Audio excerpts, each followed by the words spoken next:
Activity 1, let us start with a forest. हम forest से शुरुआत करते हैं।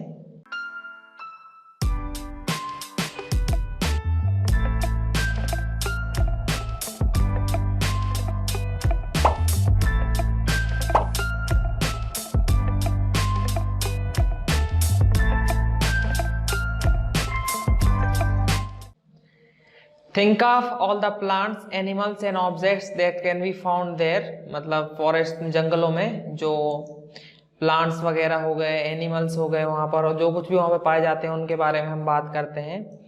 लिस्ट देम इन कॉलम 1, और ये कॉलम 1 में हमें उस सब चीजों की आप बना सकते हैं चाहे तो। List things, animals and plants found in the other region that are also shown in the table. You can collect the example scattered through this chapter to fill table 9.1। और आप भी देख सकते हैं अलग जगह पे, फॉरेस्ट में या माउंटेन में, डेजर्ट, सी, और कई जगह पे आप जहां भी चाहें इन सब चीजों की लिस्ट बना सकते हैं। वहाँ पे एनिमल्स, प्लांट्स और थिंग्स जो भी पाई जाती हैं उन सब के बारे में।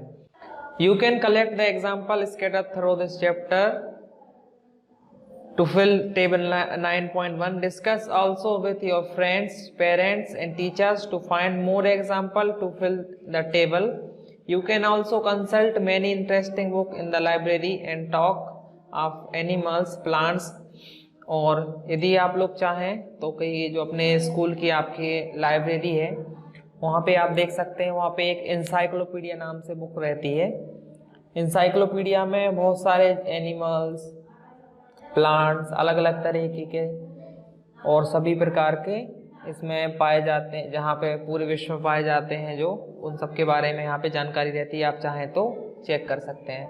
Try and include many plants, animals and object big and small in each of the columns in the table. What kind of objects will we find that may not be animals or plant, perhaps part of the plant like dried leaves or part of the animals like bones. We may also find different kind of soil and pebbles.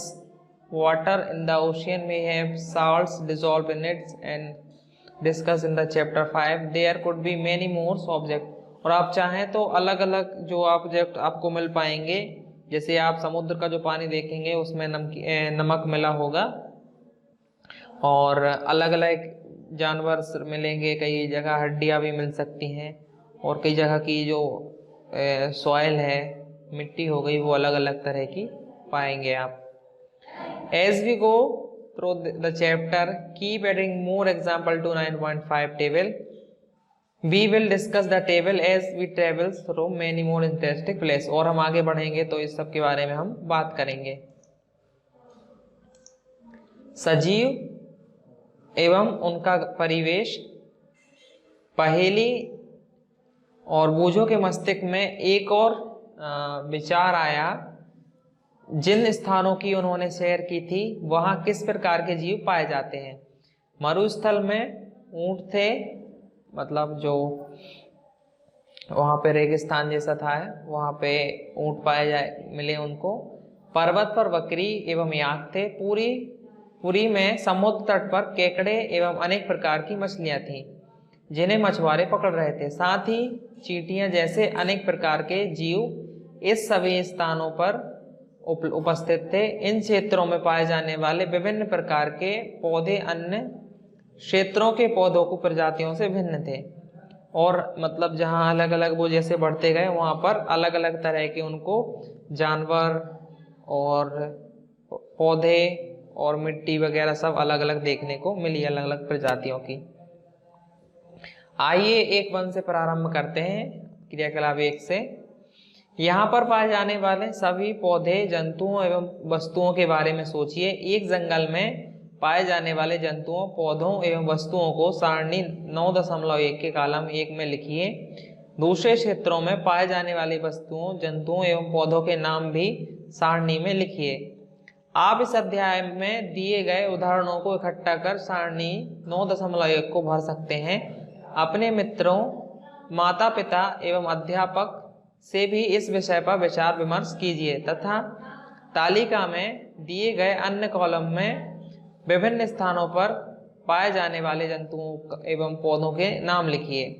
आप पुस्तकालय में उपलब्ध उन पुस्तकों की सहायता ले सकते हैं जिनमें जंतु, पौधे और खनिज के विभिन्न जानकारी हो सकती हैं। ऐसे ही आप चाहें तो लाइब्रेरी में आप जाया करें, उस वहाँ पे बहुत सारी बुक्स रहती हैं, आप कुछ समय के लिए पढ़ने के लिए सर से पूछ सकते हैं और बहुत सारी जानकारी आप ले सकते हैं। इस सारणी के प्रत्येक कॉलम में अधिकाधिक छोटी बड़ी वस्तुएं एवं जीवों को सम्मिलित करने का प्रयास कीजिए। जिस प्रकार की वस्तुएं हमें मिलती हैं वे शायद जीवित जंतु या पौधे ना हो, संभवतः ये पौधे के भाग जैसे सूखी पत्तियां एवं जंतु के अवशेष जैसे हड्डियां हो। हमें विभिन्न प्रकार की मिट्टी तथा रोड़े भी मिल सकते हैं। अध्याय 5 में हम इसकी चर्चा कर चुके हैं। समुद्री जल में लवण घुले रहे हुए हैं, इस प्रकार की कुछ वस्तुएं भी हो सकती हैं। और हमने जो पुराने चैप्टर से उनमें बात की थी कि जल में जो नमक मिला हुआ रहता है उसको कैसे अलग किया जाता है, और भी चीज़ों के बारे में। जैसे जैसे हम अध्याय को पूरा करेंगे सारणी 9.1 में और कुछ उदाहरण सम्मिलित करते जाएंगे। जब अन्य रोचक स्थानों की यात्रा करेंगे और सारणी के बारे में हम चर्चा करेंगे। और ये जो दी हुई है यहाँ पर, इसमें आप चाहें तो और भी भर सकते हैं। Habitats and adaptation. What do you find from the plant and animal listed in activity 1? Did you find a large variety in them? Did you find a large variety in them? Look at what you have entered in the column for the desert and column for the sea in table 9.1. Did you list very different kind of organisms in these two columns?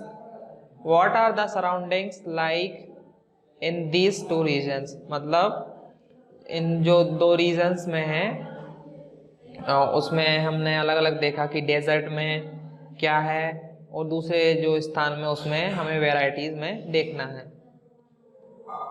In the sea plants and animal are surrounded by saline water और salty water. मतलब समुद्र में जो पानी है वहाँ पर जो प्लांट्स और एनिमल्स हो गए वो सभी समुद्र के पानी से घिरे रहेंगे, जो कि कैसा रहता है, सॉल्टी रहता है। Most of them use the air dissolve in the water. और जो बहुत सारे जो हैं जो एयर उसमें डिजोल्व होगी ऑक्सीजन, उसका यूज करते हैं। There is very little water available in the desert. The desert में बहुत कम वाटर अवेलेबल रहता है। It is very hot in day time and very cold at night in the desert.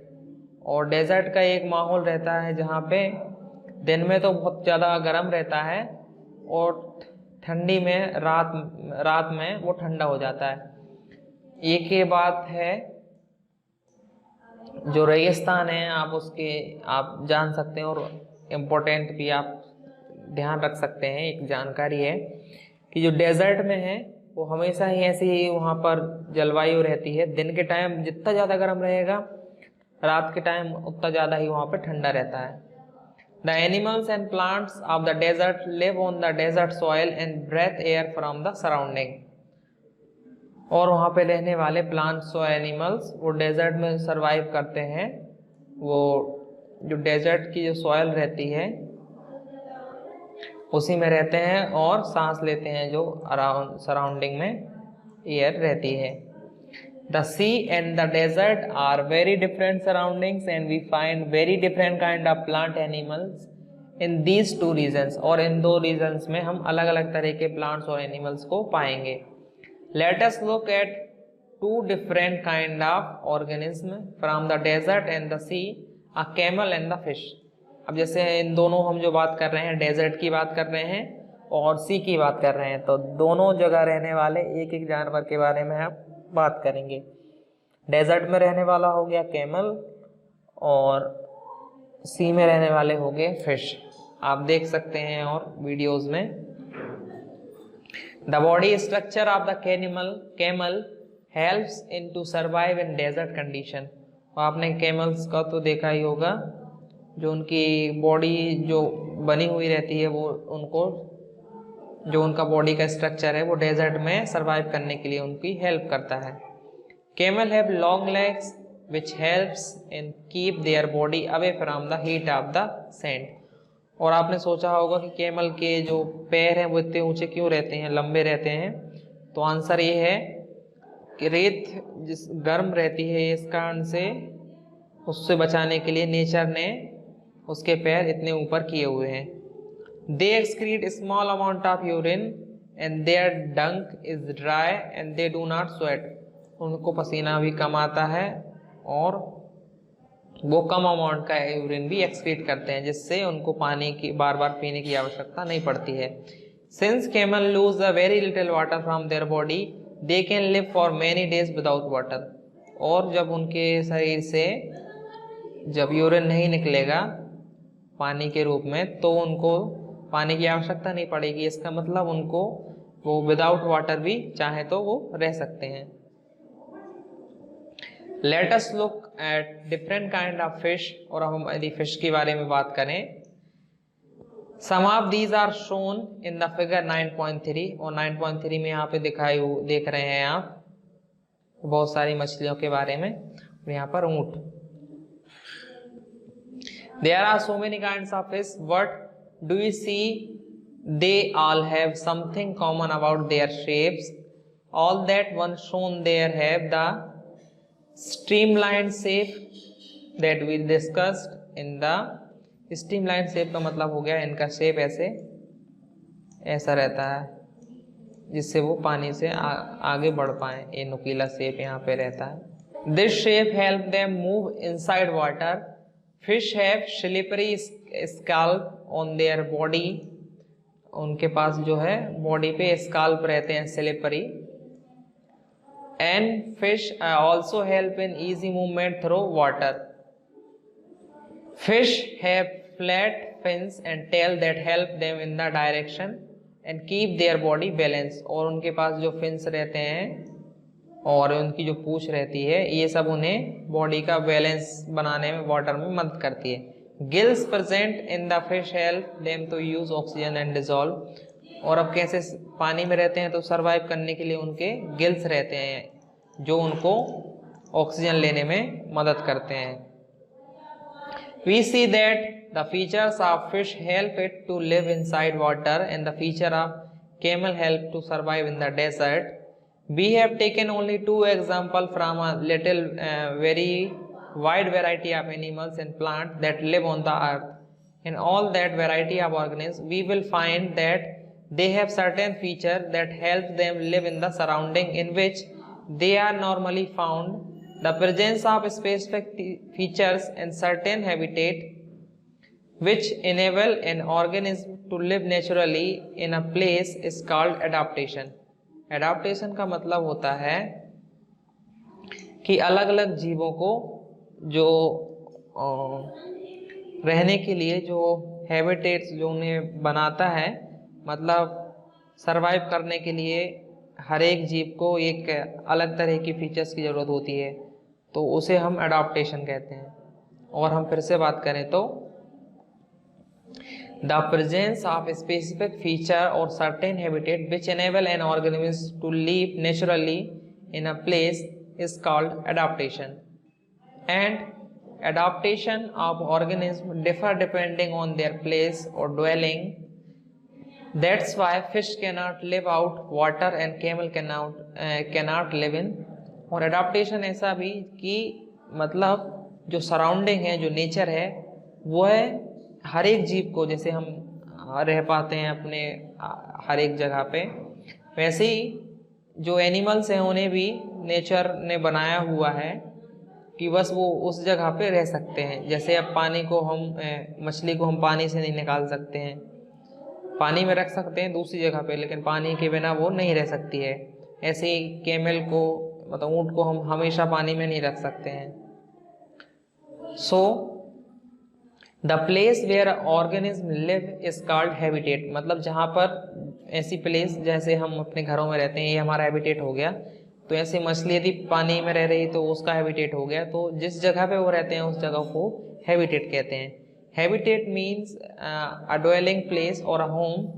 The habitat provide food, water, air, shelter and other needs of organ. और सभी जरूरतें की चीज़ें हमें घर पे जो मिल जाती हैं, जो हमें हैबिटेट भी बोलते हैं। Several kinds of plant and animal live in the same habitat. और कई बार देखा है बहुत सारे जो जानवर वो कई बार एक ही हैबिटेट में रह सकते हैं। The plants and animals that live on lands are lands to live is terrestrial habitat. और जो प्लांट और एनिमल लैंड पे रहते हैं उन्हें हम बोलते हैं terrestrial habitat. Some example of terrestrial habitats are forest, grassland, deserts, coastal, mountain. और ये जो रीजन बताए हैं ये टेरेस्ट्रियल हैबिटेट्स के हैं, मतलब जो जमीन पे रहने वाले प्लांट्स और एनिमल्स हैं। On the other hand the habitats of plants and animal live in water, उन्हें बोलते हैं हम एक्वाटिक। टेरिटोरियल का मतलब हो गया जो लैंड पे रहते, जमीन पे रहने वाले, और जो पानी में रहने वाले उन्हें बोलते हैं हम एक्वाटिक हैबिटेट्स, जिसमें एग्जांपल आ जाएंगे lake, river, ocean are some example of aquatic habitats. There are large variations among terrestrial habitats like forest, grasslands, desert, coastal, mountain. और ये सभी रीजन्स जो हैं वो टेरेस्ट्रियल के भी दिए हुए हैं। The organism both plants and animals living habitats are called biotic components. और जो ऑर्गेनिज्म जो प्लांट्स और एनिमल दोनों हैबिटेट्स में रहते हैं उन्हें हम कहते हैं बायोटिक। और the non living things such as rock, soil, air, और जो चीज़ें हैं जैसे कुछ पत्थर हो गए, हाँ मिट्टी हो गई, पानी हो गई, इन सभी को जिनमें जीवन नहीं है इनको हम बोलते हैं एबायोटिक फैक्टर। बायोटिक से आप यदि नाम याद कर सकते हैं, बी फॉर बायो, बायो मतलब जीवित, सजीव वाले, तो इनको बोलते हैं बायोटिक फैक्टर्स, बायोटिक कंपोनेंट्स। और जो नहीं रहते हैं, नहीं जीवित हैं, उनको हम बोलते हैं abiotic factors. And sunlight and heat are biotic और एबायोटिक, ये सभी क्या है, ये एबायोटिक फैक्टर्स हैं। We know that some plants grow from seeds, let us know some abiotic factors and their effects on seeds they grow. और हम आगे बात करेंगे। हिंदी में हम बात करते हैं आवास एवं अनुकूलन। क्रियाकलाप एक से आपके द्वारा सूचीबद्ध किए गए पौधों एवं जंतुओं से आपको क्या मिला? क्या आपको अनेक प्रकार के सजीव मिले? तालिका 9.1 के मरुस्थल वाले कॉलम, समुद्र वाले कॉलम को, और इसमें हमें यहाँ पे भरना है। ध्यान से देखिए, क्या आपको प्रतीत होता है कि इन दोनों कॉलम में जीव बहुत अलग अलग के हैं? इन दोनों क्षेत्रों में किस प्रकार का परिवेश है? समुद्र में जंतु तथा पौधे जो खारे पानी में रहते हैं तथा श्वसन के लिए जल में विलेय वायु का उपयोग करते हैं। जो समुद्र में रहने वाले जीव रहते हैं, जो पानी में रहते हैं, समुद्र में यदि बात करें हम, उसमें जो जंतु हो गए या फिर पौधे हो गए, वो खारे पानी का इस्तेमाल करते हैं, जिसमें उसी का उपयोग करके वो सांस लेते हैं। मरुस्थल में जल बहुत कम मात्रा में उपलब्ध होता है। मरुस्थल दिन में बहुत गर्म और रात में बहुत ठंडा रहता है। तो रेगिस्तान का वाला एरिया हो गया, वहाँ पे जितना दिन में जितना गर्म रहेगा उतना ज़्यादा रात को ठंडा रहेगा। मरुस्थल में पाए जाने वाले पौधे एवं जंतु भूमि पर रहते हैं एवं श्वसन के लिए आसपास की वायु का उपयोग करते हैं।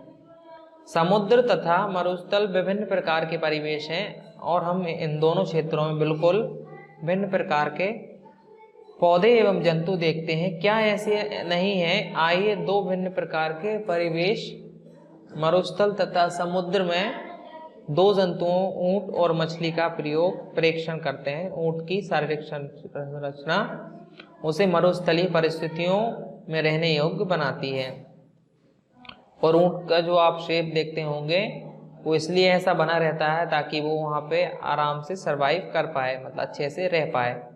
ऊंट के पैर लंबे होते हैं जिससे उसका शरीर रेत की गर्मी से दूर रहता है, और इसलिए ऊंट के पैर इतने लंबे लंबे होते हैं जिससे जो रेत गर्म रहती है, इसलिए वो इतने ऊपर रहते हैं, इसलिए वो उसकी जो गर्मी उसके ऊपर तक ना पहुंच पाए शरीर तक, और आराम से वो सर्वाइव कर सके। उनमें मूत्रोत्सर्जन की मात्रा बहुत कम होती है तथा मल्क शुष्क होता है। उन्हें पसीना भी नहीं आता क्योंकि शरीर में जल का हार बहुत कम होता है। इस कारण से इसलिए जल के बिना भी अनेक दिनों तक रह सकते हैं। और ये रीजन होगा कि ऊंट भी है जो बिना पानी के बहुत दिनों तक रह सकता है। आइए विभिन्न प्रकार की मछलियों को देखें। इनमें से कुछ को चित्र 9.3 में दर्शाया गया है, परंतु इतने अधिक किस्म की मछलियों में क्या आपको उनकी आकृतियां कुछ समानताएं दिखाई देती हैं? इन सभी का शरीर धारा रेखीय होता है, जिसकी चर्चा हम अध्याय 8 में कर चुके हैं। उनकी यह आकृति उन्हें जल के अंदर विचरण करने में सहायता करती है। मछलियों का शरीर चिकने सल्कों से ढका होता है। ये सल्क मछली को सुरक्षा तो प्रदान करते ही हैं, साथ ही उन्हें जल में सुगम करने में भी सहायक हैं। हमने और पुराने चैप्टर्स में भी बात की थी कि मछली कैसे आगे मूवमेंट करती है। उसके बाद आगे बढ़ते हैं। मछली के पंख और पूंछ चपटी होती है, जो उन्हें जल में अंदर दिशा परिवर्तन और संतुलन बनाए रखने में सहायता करते हैं। मछली के गिल्स, हिंदी में बात करें गिलोम, होते हैं जो उन्हें जल में श्वसन लेने में सहायता करते हैं। और पता चल गया है कि मछली पानी में सर्वाइव कैसे, सांस कैसे लेती है। उनके पास गिल्स रहते हैं जो पानी में जो सांस लेने में उनको मदद करते हैं। जैसे इंसानों में फेफड़े रहते हैं, वैसे उनमें गिल्स पाए जाते हैं। हम देखते हैं कि मछली की संरचनाएं उसे जल में रहने में सहायक होती हैं तथा ऊंट की संरचनाएं उसे मरुस्थल रहने में सहायता करती हैं। हमने पृथ्वी पर पाए जाने वाले असंख्य प्रकार के जंतुओं में से केवल 2 उदाहरण लिए। हम देखते हैं कि सजीवों की उन सभी किस्मों में ऐसी कुछ विशेषताएं, संरचनाएं होती हैं जो उन्हें अपने परिवेश में रहने योग्य बनाती हैं, जिसमें वे प्रायः पाए जाते हैं। जिन विशिष्ट संरचनाओं अथवा स्वभाव की उपस्थिति किसी पौधे अथवा जंतु को उसके परिवेश में रहने के योग्य बनाती है, उसे अनुकूलन कहते हैं। ये हम बात करते हैं अनुकूलन की, मतलब जो उनकी बॉडी जैसे शेप हो गया वो डिज़ाइन किया गया है। क्योंकि जैसे फिश हो गई, मछलियाँ, उनकी जो शरीर की संरचना इसलिए वैसी बनाई गई कि ताकि वो पानी में अच्छे से सर्वाइव कर सके।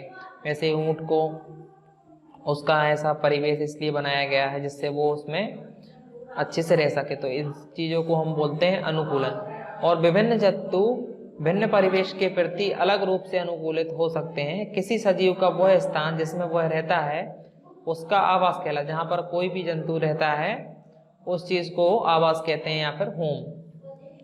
साइंस की भाषा में कहें आवास। अपने भोजन, वायु, शरण स्थल, अन्य आवश्यकताओं के लिए जीव अपने आवास पर निर्भर रहता है। आवास का अर्थ है वास स्थान या फिर एक घर। विभिन्न प्रकार के पौधे, जंतु एक ही आवास में संयुक्त रूप से रह सकते हैं। स्थल पर पाए जाने वाले पौधों को हम स्थलीय कहते हैं। मतलब पेड़ पौधे हो गए या फिर जीव जंतु जो स्थल में पाए जाते हैं उन्हें हम स्थलीय आवास कहते हैं। जैसे वन में घास के मैदान, मरुस्थल, तटीय, पर्वतीय क्षेत्र, ये सभी इसके उदाहरण हैं। और जलाशय, दलदल, झील, ये सभी जलीय आवास है। जहाँ पर जीव जंतु पौधे जो जल में रहते हैं उन्हें जलीय आवास कहते हैं। विश्व के विभिन्न भागों में पाए जाने वाले वनों, घास के मैदानों, मरुस्थलों, तटीय, पर्वतीय क्षेत्रों में भी विषमताएं हैं। यह सभी जलीय आवासों के लिए भी सत्य है। किसी आवास में पाए जाने वाले सभी जीव, जैसे कि जीव जंतु, उन्हें जैव घटक कहते हैं। मतलब जो जीव हैं, पेड़ पौधे हो गए जो सरवाइव करते हैं, जीवित रहते हैं, उन्हें हम जैव घटक बोलते हैं। और जिनमें सांस नहीं ले सकते हैं और जो बिल्कुल, या फिर हम कहें कि जिनमें जीवन नहीं होता है उन्हें हम अजैविक घटक बोलते हैं। जैसे चट्टान, मिट्टी वगैरह हो गई, जल, वायु। और हम जानते हैं कि कुछ पौधे बीजों से उगते हैं। आइए इन बीजों को अंकुरित के नए पौधे बनने की प्रक्रिया, और हम आगे इस प्रक्रिया के बारे में पढ़ेंगे। ये यहाँ पर ऊपर दिया हुआ है, इसके बारे में हम अभी बात करेंगे। सो ये जो ब्लू कलर में बॉक्स के अंदर दिए हुए रहते हैं, ये कुछ इम्पोर्टेंट्स और आप बात कर सकते हैं कि एक इंफॉर्मेशन इसमें दी हुई रहती है।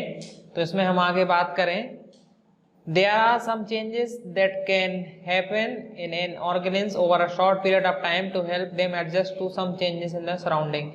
मतलब छोटे समय के लिए, छोटे से टाइम के लिए जो किसी भी जीव में एक चेंजेस, और जो उनकी सराउंडिंग जब चेंज होती है तो उनमें एक चेंजेस होता है।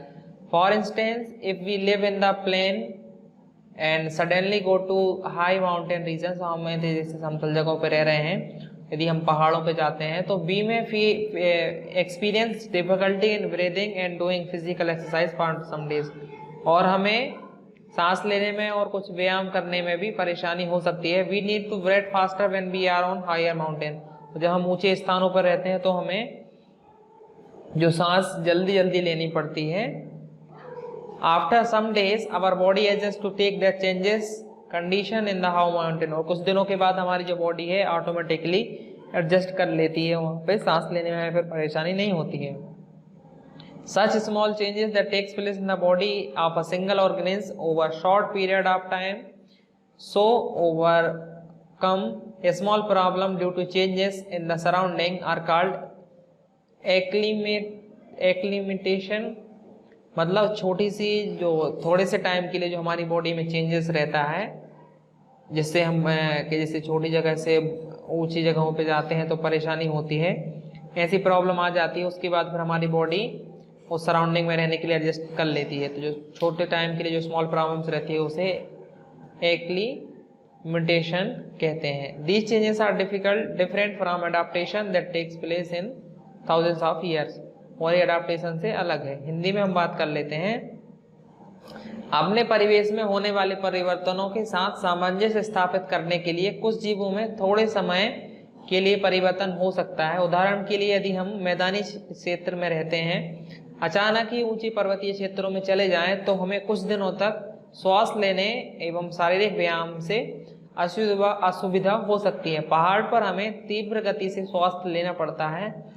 कुछ दिनों बाद हमारा शरीर पर्वतीय क्षेत्र के वातावरण के प्रति अपने आप को ढाल लेता है, हमें श्वास लेने में कोई परेशानी नहीं होती। अल्प अवधि में किसी एक जीव के शरीर में होने वाले छोटे छोटे परिवर्तन पर्यानुकूलन कहलाते हैं। यह परिवर्तन हजारों वर्षों में हुए अनुकूलन से भिन्न रहते हैं, और कई बार जैसे एडजस्ट करने में कई लोगों को बहुत परेशानी भी होती है।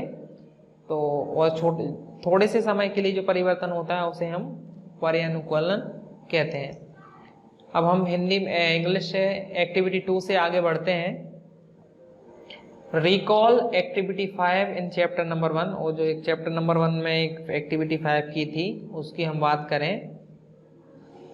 We made sprouts from moong dal and chana seeds, when the seed turn into sprout it said to have germinated. मतलब जब जो बीजों में चना और मूंग में जो अंकुर आ गए थे उसको अंकुरित बोलते हैं, जर्म्स आ गए थे। तो इसमें इंग्लिश में बात करते हैं germination. This is the beginning of life of new plant, और ये जो प्लांट्स है उसकी फर्स्ट स्टेप है।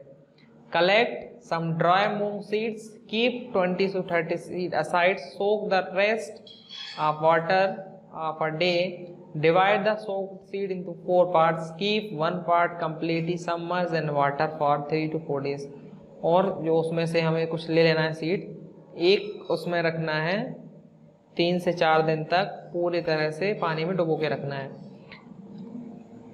Do not disturb the dry seed and those submerged in water, keep 1 part of soaked seed in a sunny room and another in a completely dark region like a cupboard, and that does not allow any light to come, keep the last part in very cold। और हमें उन सबको अलग अलग जगह पे रख देना है, एक को ठंडी, एक को गर्म जगह पे, एक को जहाँ पे रोशनी बिल्कुल नहीं आ रही, एक को पानी वाली जगह पे। And rinse them and replace the water every day। What do you notice after a few days? Do the seeds in all 5 conditions germinate uniformly? Do you seeds? उसके बाद हमें जो जर्मिनेशन है, जो उनकी ग्रोथ है, वो चेक करना है कि कौन सा बढ़ रहा है कौन सा नहीं बढ़ रहा है। Do you realize that abiotic factors like air, water, light and heat are important for growth of plant? In fact, abiotic factors are important for living organisms. और जो abiotic factor हो गए जिनमें air, water, light, heats वगैरह हो गए, ये सभी सर्वाइव करने में क्या मदद करते हैं? हाँ बिल्कुल पूरी तरह से प्लांट्स और एनिमल्स की मदद करते हैं। We find that organisms exist in very cold as well as very hot climates, isn't it? How do they manage to survive? और जो बहुत ज़्यादा ठंडी या बहुत ज़्यादा गर्म जगह पे रहते हैं वो कैसे सर्वाइव कर पाते हैं? Adaptation is the method by which organisms get well adjusted to the climate. और adaptation एक ऐसी मेथड है जिसके द्वारा वो हर एक क्लाइमेट में एडजस्ट अपने आप को कर पाते हैं। Adaptation does not take place in short time because the abiotic factor of the region also changes very slowly. और जो एडाप्टेशन है वो बहुत लंबी मतलब लंबे टाइम की रहती है, क्योंकि जो एबायोटिक फैक्टर हो गए जैसे एयर हो गई, वाटर हो गए, ये सभी भी टाइम लेते हैं चेंजेस होने में, बहुत धीरे धीरे स्लोली चेंज होते हैं। Those organisms which cannot adapt to these changes and die and only the adapted one survive. और जैसे कहते हैं ना कि जो लड़ेगा वो जी पाएगा और जो नहीं लड़ पाएगा वो मर जाएगा, ऐसे ही जो एडजस्ट कर पाएगा तो वो जिंदा रहेगा, जो एडजस्ट नहीं कर पाएगा वो मर जाता है। Organisms adapt to different abiotic factors in different way. This result in wide variety of organisms in different habitats. और अलग अलग जगह पे अलग अलग जो बायोटिक फैक्टर्स हैं वो एडॉप्ट करते हैं और एडजस्ट करते हैं जिससे वो वहाँ पे रह पाते हैं। Let us look up some habitats, understand abiotic factors and the adaptation of animals in their habitats. और हम आगे बात करेंगे